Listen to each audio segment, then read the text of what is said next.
வணக்கம். நான் உங்கள் மோகனா.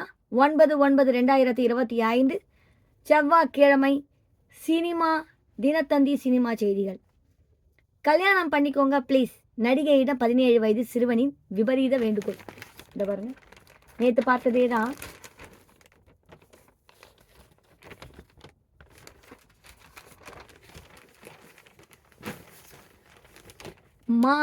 மலையாள சினிமாவின் முன்னணி நடிகையான அவந்திகா மோகினியிடம் தன்னை திருமணம் செய்து கொள்ளுமாறு ரசிகர் ஒருவர் தொடர்ந்து வற்புறுத்தி வருகிறார். இதனால் அவந்திகா மோகன் மன உளைச்சலில் உள்ளாராம். காரணம், அந்த ரசிகர் 17 வயது நிரம்பிய சிறுவனாம். இது குறித்து அவந்திகா அந்த ரசிகருக்கு பதில் அனுப்பியிருக்கிறார்.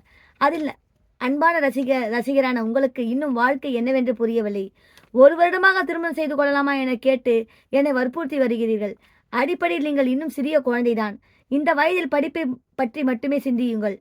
நான் உங்களை விட வயதில் மூத்த பெண். ஒருவேளை உங்களை நான் திருமணம் செய்து கொண்டாலும் பார்ப்பவர்கள் என்னை உங்கள் மனைவி என்று சொல்ல மாட்டார்கள், அம்மா என்று தான் சொல்வார்கள். சரியான நேரத்தில் உங்கள் வாழ்க்கையிலும் ஒரு காதல் கதை தொடங்கும், காத்திருங்கள் என்று கூறியிருக்கிறார். இதில் வேதனையான விஷயம் என்னவென்றால் 35 வயதாகும் அவந்திகா மோகனுக்கு திருமணமாகி 7 வயதில் மகன் இருப்பதுதான். படப்பிடிப்பில் பரபரப்பு சம்பவம். நடிகரை முட்டி தள்ளிய காளை. படப்பிடிப்பின் போது முருகா அசோக்கை மாடு முட்டிய காட்சி.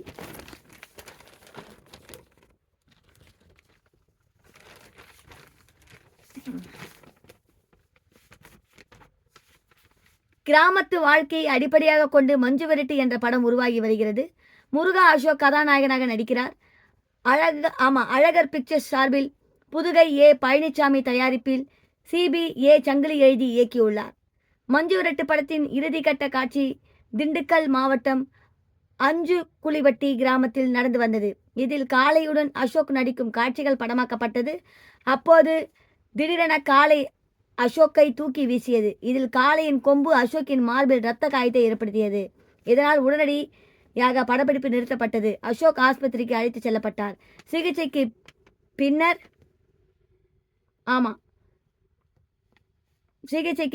அசோக் மீண்டும் அந்த காட்சி நடித்து கொடுத்தார். உடனடியாக சுதாரித்துக் கொண்டு விலகியதால் காயம் பெரிய அளவில் இல்லை என்றால் நுரையீரலை காளையின் கொம்பு கிழித்திருக்கும் என்றும் டாக்டர்கள் தெரிவித்தனர். அசோக் கூறுகையில், சிவனின் அருளால் தான் காப்பாற்றப்பட்டதாக நினைக்கிறேன். இந்த காயம் எனக்கு கடவுள் அளித்த முத்திரை என்றார்.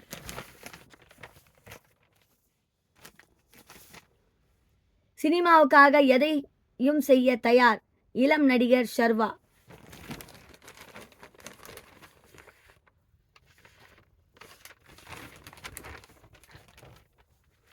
ஆர்கே நகர் தமிழ் ரக்ஷஸ் படங்களில் நடித்தவர் ஷர்வா. ஆர்ட்பிட் வெப் தொடரில் இவரது குணா கதாபாத்திரம் பெரிய அளவில் ரசிகர்களை ஈர்க்க பிரபலமாகி போயிருக்கிறார்.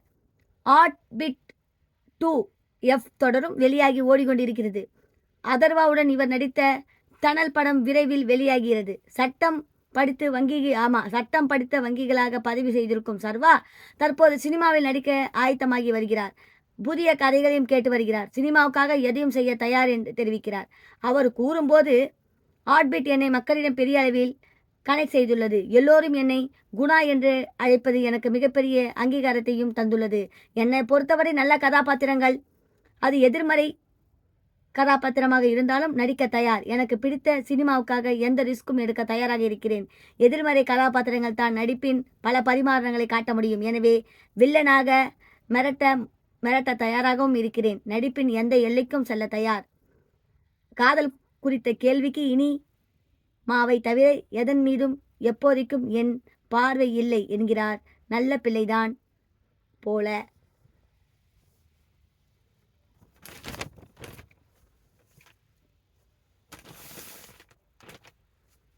திருமண கோலத்தில் மாதம்பட்டி ரங்கராஜ் ஜாய் கிரிசில்டா. என் குழந்தைக்கு நீதி வேண்டும். மாதம்பட்டி ரங்கராஜ் மீது நடவடிக்கை. முதல்வர் மு.க. ஸ்டாலின் அவர்களுக்கு ஜாய் கிரிசில்டா வேண்டுகோள்.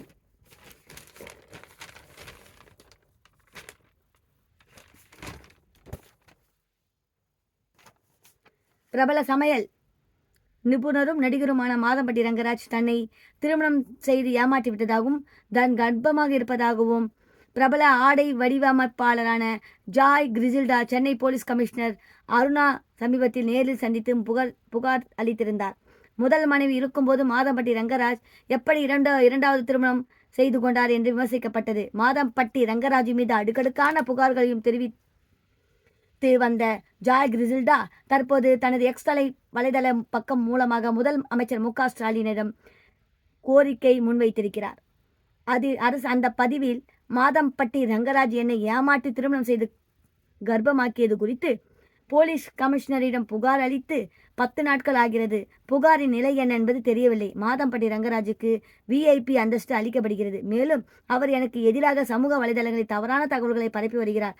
அப்பா, உங்கள் அரசை என்னை போன்ற பெண்கள் நம்புகிறார்கள். இதில் நீங்கள் தலையிட்டு நீதி வழங்குமாறு நான் உங்களிடம் கைகூப்பி கேட்டுக்கொள்கிறேன். எந்த ஒரு VIPயோ ஒரு பிரபலமோ பெண்களுக்கு எதிராக இது போன்ற குற்றத்தை செய்து எந்த நடவடிக்கைக்கும் ஆளாகாமல் சுற்றித் திரிய முடியுமா? என் வயிற்றில் உள்ள குழந்தைக்கும் எனக்கும் நீதி வேண்டும் என்று குறிப்பிட்டுள்ளார். இந்த பதிவு தற்போது வைரலாகி வருகிறது.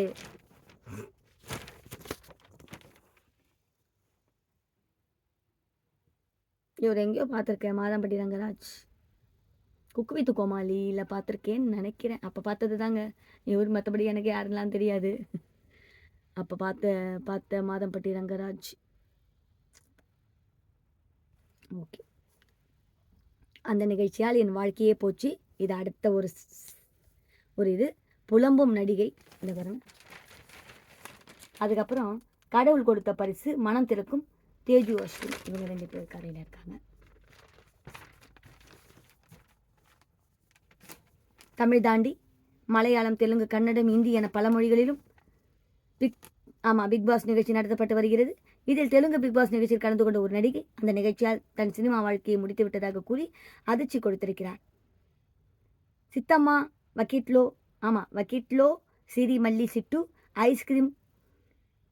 ஐஸ்கிரீம் கெரிந்தா போன்ற பல தெலுங்கு படங்களில் நடித்தவர் தேஜஸ்வி மடிவாடா தமிழில் நாட்பதிகாரம் என்ற படத்திலும் நடித்துள்ளார். இவர் தெலுங்கு பிக் பாஸ் 2வது சீசனில் பங்கேற்றார். கவர்ச்சியிலும் கலக்கினார். அந்த நிகழ்ச்சியில் இருந்து வெளியேறிய பின்னர் எதிர்பார்த்தபடி இவருக்கு பட வாய்ப்புகள் கிடைக்கவில்லை. இது குறித்து அவர் கொந்தளிப்புடன் கூறும்போது, அந்த நிகழ்ச்சியில் என்னை தவறாக காட்டிவிட்டார்கள். இதனால் எனக்கு பட வாய்ப்புகள் தரவே யோசிக்கிறார்கள். அந்த நிகழ்ச்சி என் சினிமா வாழ்க்கையே நாசமாகிவிட்டது என்று குறிப்பிட்டார். கடவுள் கொடுத்த பரிசு மனம் திறக்கும் தேஜு அஸ்வினி. என்ன சொல்ல போகிறாய் என்ற படத்தின் மூலம் தமிழ் சினிமாவில் அடியெடுத்து வைத்தவர் தேஜு அஸ்வினி. தற்போது ஜிவி பிரகாஷ் ஜோடியாக இவர் நடித்த பிளாக்மெயில் படம் விரைவில் வெளியாகிறது. இதுகுறித்து தேஜு அஸ்வினி கூறும்போது, நான் சினிமாவுக்கு வந்தது எதிர்பாராத விதமாக கத்தான். சினிமா விளம்பரம் சார்ந்த ஒரு நிறுவனத்தில் வேலை பார்த்து கொண்டிருந்த போது ஒரு குறும்படம் நடித்தேன். அதனைத் தொடர்ந்து படம் மாடலிங் சென்று தற்போது சினிமாவுக்கு வந்திருக்கிறேன். பொருளாதார சூழலும் என் கனவும் சேர்ந்தது தான் சினிமா பயணம். இந்த சினிமா தான் என் வாழ்க்கை தரத்தை உயர்த்தி இருக்கிறது. அந்த சினிமாவுக்கு என்றென்றும் உண்மையாக இருப்பேன். பல படங்கள் நடித்த பிரபலங்களுக்கு கூட கிடைக்காத ரசிகர்களும் ஆதரவாளர்களும் எனக்கு கிடைத்திருப்பது நான் செய்த அதிர்ஷ்டம். என் கடவுள் எனக்கு கொடுத்த பரிசு தான் என்பேன். ரசிகர்கள் மீதான என் காதல் முடிவு இல்லாதது.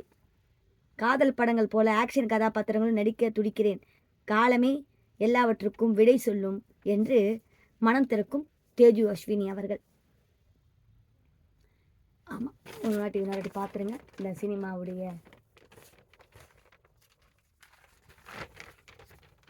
தினத்தந்தி சினிமா செய்திகள் முடிவடைகிறது. மேலும் வேறொரு செய்தியுடன் நான் உங்களை சந்திக்கிறேன். அதுவரை உங்களிடமிருந்து விடைபெறுவது உங்கள் மோகனா. நன்றி, வணக்கம்.